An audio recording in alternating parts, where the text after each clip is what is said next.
Jesus hatte eine tolle Machtposition, ein riesiges Privileg.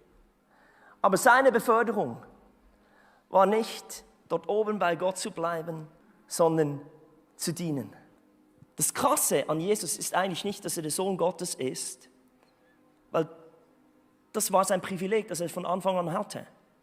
Das Krasse an Jesus ist, dass er die Wahl getroffen hat, gesagt hat, ich gehe in meine Bestimmung hinein.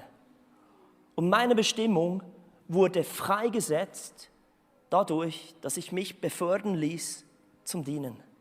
Eine meiner Hauptaufgaben in dieser Kirche ist, euch und all jenen, die zu Hause zuschauen und noch dazukommen werden, zu involvieren in diese Gemeinde. Und ich hatte noch nie ein schlechtes Gewissen, jemanden zu fragen.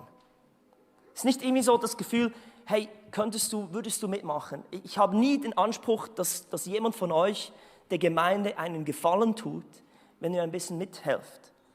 Überhaupt nicht.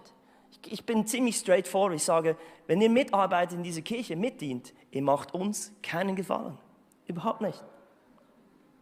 Weil ihr macht euch einen Gefallen. Weil es ist der einzige Weg, wie du in deine Bestimmung kommst. Der einzige Weg, wie das freigesetzt werden kann, was Gott in dich gelegt hat.